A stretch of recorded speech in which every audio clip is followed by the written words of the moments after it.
7장 1절에서 13절까지입니다. 우리 다 같이 한 목소리로 천천히 같이 읽었으면 좋겠습니다. 시작. 엿새 후에 예수께서 베드로와 야고보와 그 형제 요한을 데리시고 따로 높은 산에 올라가셨더니 그들 앞에서 변형되사 그 얼굴이 해같이 빛나며 옷이 빛과 같이 희어졌더라. 그때에 모세와 엘리야가 예수와 더불어 말하는 것이 그들에게 보이거늘 베드로가 예수께 여쭈어 이르되 우리가 여기 있는 것이 좋사오니 만일 주께서 원하시면 내가 여기서 초막 셋을 짓되 하나는 주님을 위하여 하나는 모세를 위하여 하나는 엘리야를 위하여 하리이다. 말할 때에 호련히 빛난 구름이 그들을 덮으며 구름 속에서 소리가 나서 이르되 이는 내 사랑하는 아들이요 내 기뻐하는 자니 너희는 그의 말을 들으라 하시는지라.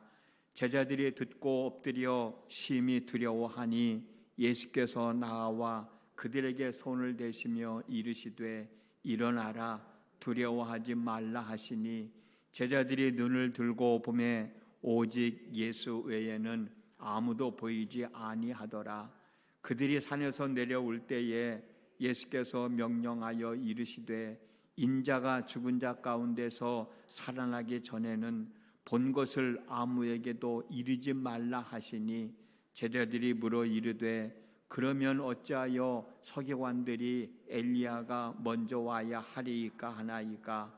예수께서 대답하여 이르시되 엘리야가 과연 먼저 와서 이 모든 일을 회복하리라. 내가 너희에게 말하노니 엘리야가 이미 왔으되 사람들이 알지 못하고 임의로 대우하였도다. 인자도 이와 같이 그들에게 고난을 받으리라 하시니 그제서야 제자들이 예수께서 말씀하신 것이 세례 요한인 줄을 깨달으니라. 아멘. 오늘도 주님의 몸된 제단 앞에 나와 있는 여러분 모두에게 하나님의 크신 은총이 함께 하시기를 주님의 이름으로 축복합니다.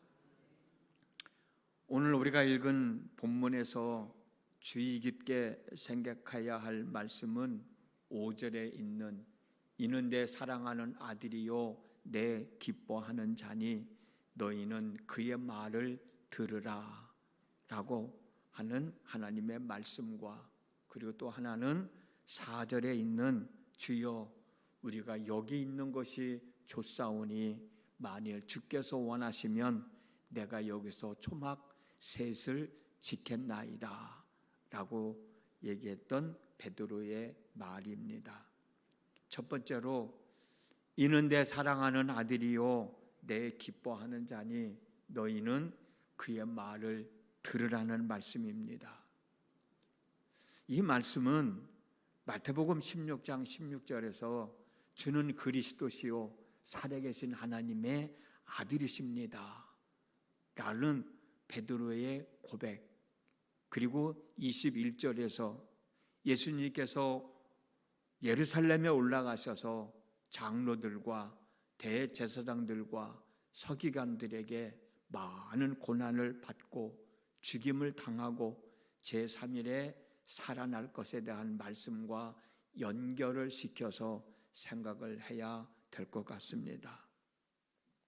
왜냐하면 예수님은 당신을 향해서 주는 그리스도시요 살아계신 하나님의 아들이십니다 라는 베드로의 고백을 들으신 후에 내가 예루살렘에 올라가서 장로들과 대제사장들과 서기관들에게 많은 고난을 받게 될 것이고 그리고 그들에게 죽음을 받게 될 것이다.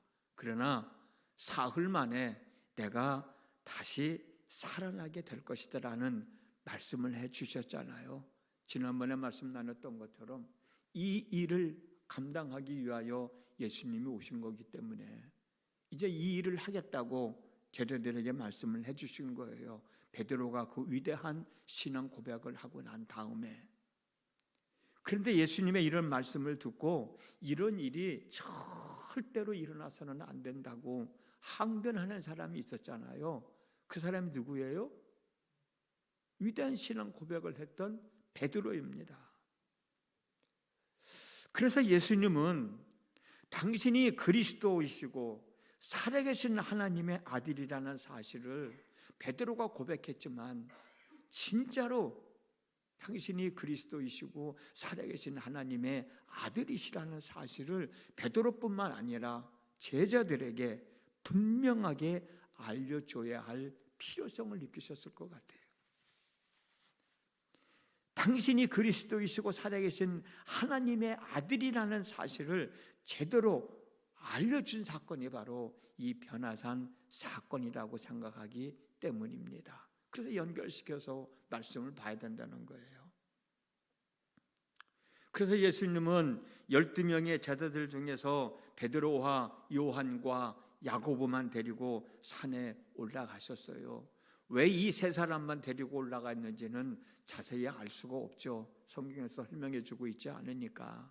그렇지만 오늘 본문에서는 베드로와 요한과 야고보에게 예수님이 그리스도이시고 살아계신 하나님의 아들이라는 사실을 분명하게 알려주고 증명해 줄 뿐만 아니라 그리스도로서 하나님의 아들로서 예루살렘에서 장로들과 대제사장들과 서기관들에게 많은 고난을 받으신 후에 십자가에서 죽으시고 부활하실 것이라는 사실 또한 분명하게 확증시켜 주시기 위해서 아니었을까?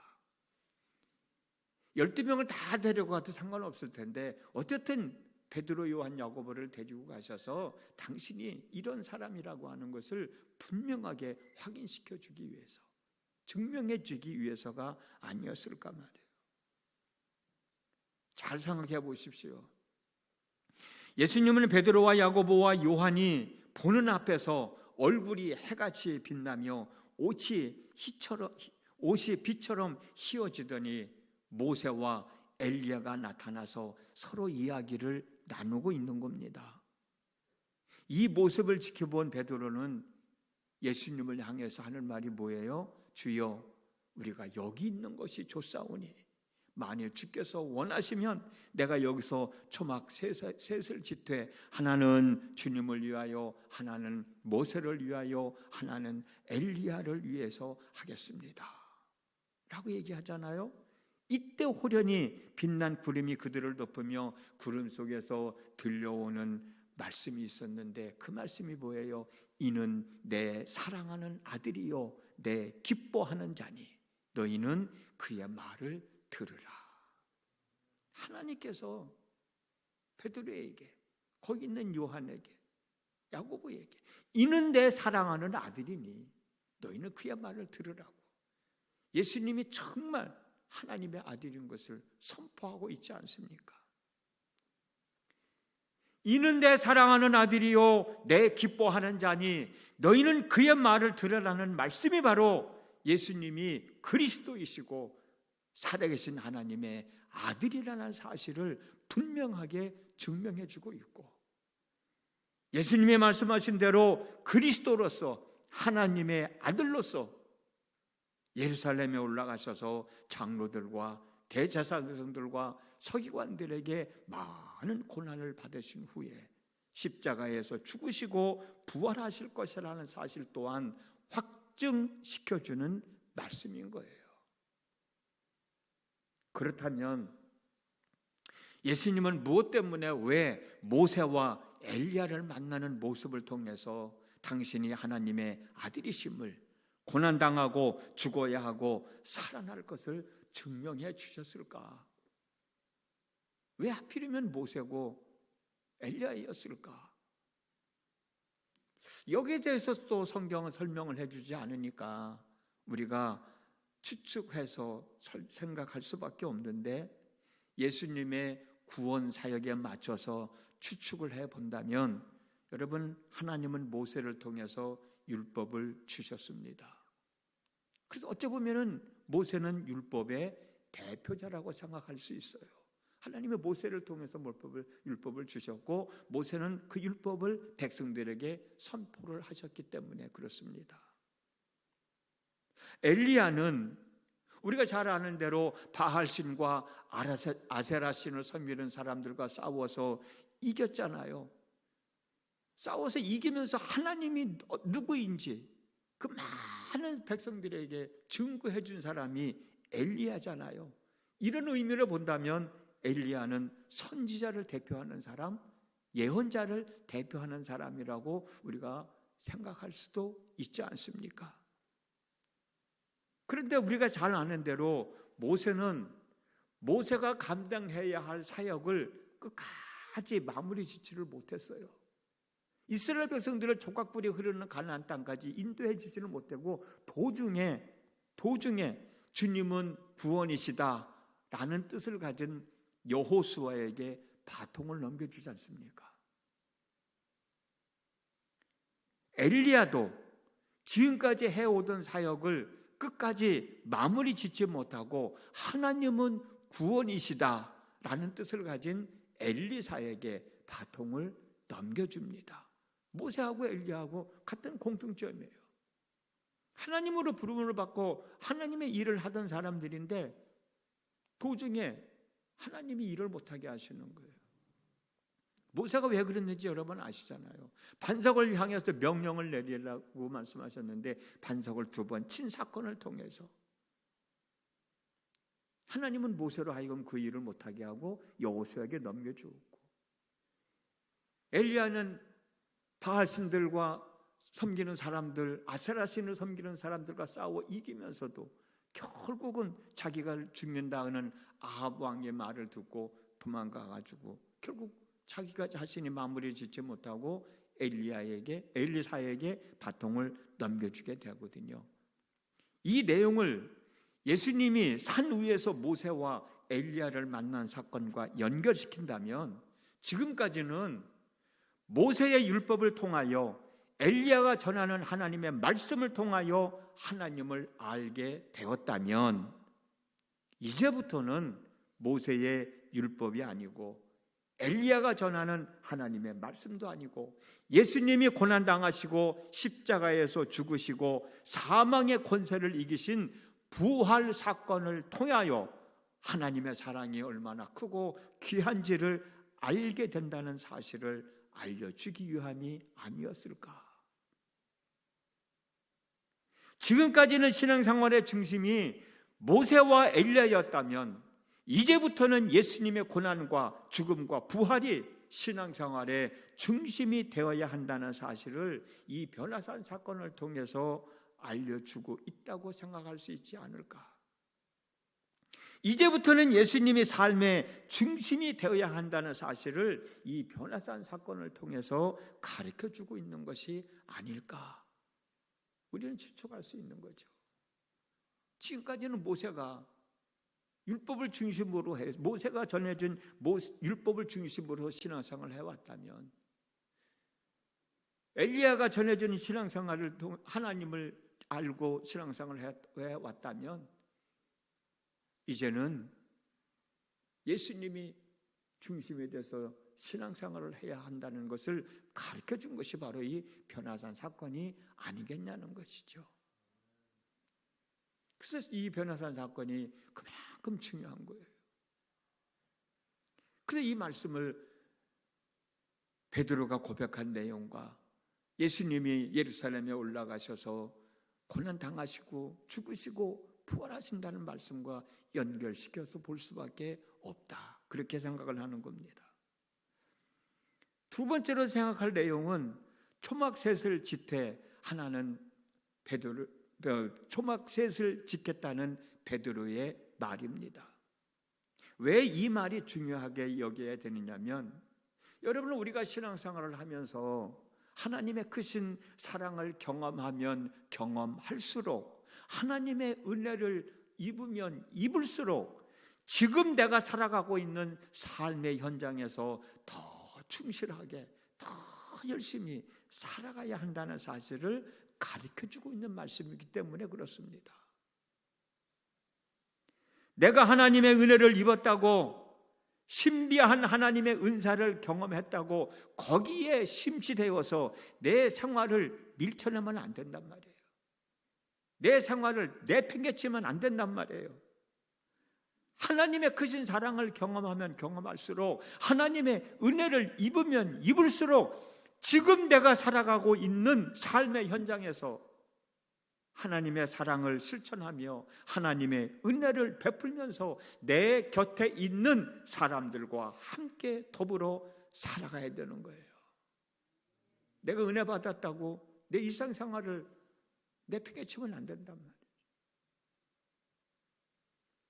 그래서 우리는 예수 믿는 저와 여러분들, 은혜를 경험하면 경험한 사람들, 신비한 사건을 경험한 사람들은 더 열심히, 더 부지런하게 살아가야 돼요.